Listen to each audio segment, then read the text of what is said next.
Apa yang akan terjadi ketika ketegangan politik telah memuncak dan hak asasi manusia dilanggar secara terang-terangan?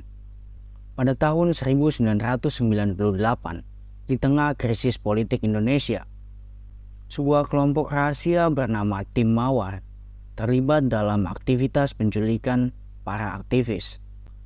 Di video kali ini, kita akan mengulas kembali kisah mengerikan di balik kasus tersebut yang mengguncang Indonesia.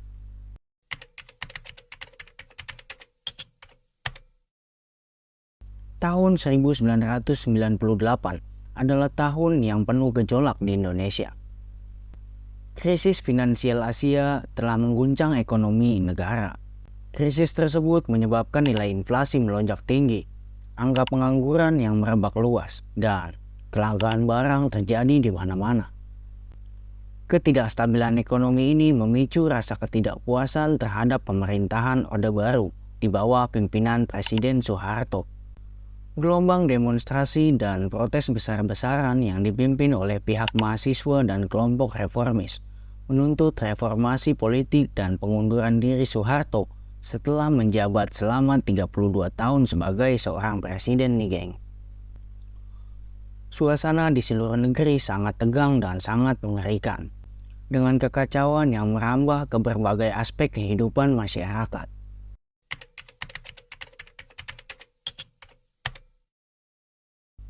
Tim Mawar adalah unit khusus dari Komando Pasukan Khusus atau biasa disebut dengan Kopassus, satuan elit TNI Angkatan Darat milik Indonesia.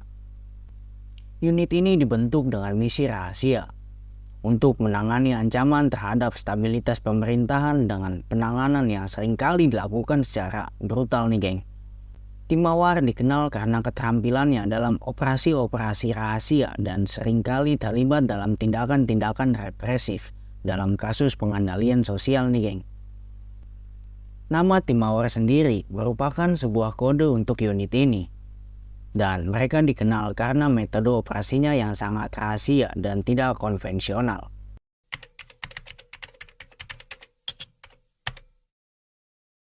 Di tengah gelombang protes dan demonstrasi, Tim Mawar mulai mengincar para aktivis yang dianggap berpotensi mengancam stabilitas pemerintahan. Pada bulan Mei tahun 1998, Tim Mawar mulai menculik sejumlah aktivis mahasiswa dan kelompok reformis. Beberapa di antara mereka adalah tokoh-tokoh penting dari berbagai organisasi mahasiswa yang terlibat dalam demonstrasi besar-besaran pada masa itu. Kasus penculikan ini melibatkan sekitar 23 orang aktivis yang diculik dari berbagai lokasi, termasuk di rumah dan di tempat biasa mereka berkumpul nih geng. Operasi penculikan ini dilakukan secara diam-diam dan sangat terorganisir.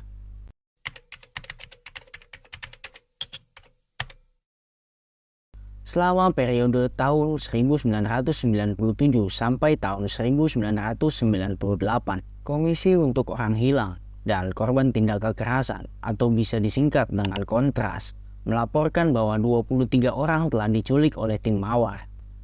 Dari 23 orang yang diculik tersebut, satu orang ditemukan tewas bernama Leonardus Gilang Nugroho. 9 orang dibebaskan dan 13 orang lainnya masih hilang hingga saat ini.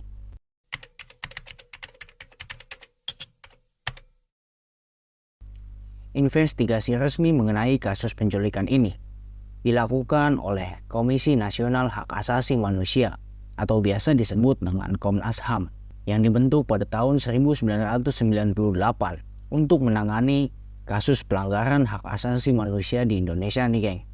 Lalu pada tahun 2003, Komnas HAM merilis laporan yang mengonfirmasi bahwa penculikan aktivis adalah pelanggaran hak asasi manusia yang sangat serius. Dan Komnas HAM menuturkan bahwa Tim Mawar terlibat dalam kasus penculikan ini. Laporan tersebut memberikan bukti bahwa tindakan Tim Mawar merupakan bagian dari operasi sistematis yang dilakukan untuk menekan pihak-pihak yang oposisi terhadap sistem pemerintahan nih geng. Namun, proses hukum terhadap pelaku mengalami banyak kendala. Beberapa mantan anggota Tim Mawar diadili pada tahun 2003 dan 2004, termasuk perwira tinggi militer yang didakwa terlibat dalam kasus penculikan tersebut.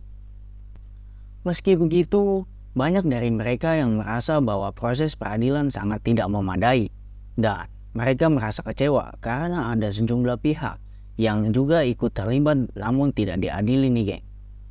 Tuduhan tentang adanya campur tangan politik dan perlindungan terhadap beberapa pelaku juga ikut mencuat dan akhirnya mengganggu upaya untuk mendapatkan keadilan yang sesungguhnya nih geng. Banyak keluarga korban yang masih mencari keadilan dan kepastian mengenai keberadaan anggota keluarga mereka yang hilang. Kejadian tersebut meninggalkan duka dan ketidakpastian yang sangat mendalam bagi para keluarga. Upaya pencarian dan pengungkapan nasib para korban menjadi tanda tanya besar hingga saat ini, dengan banyak keluarga yang masih berharap untuk mendapatkan kejelasan mengenai nasib orang yang mereka cintai nih geng.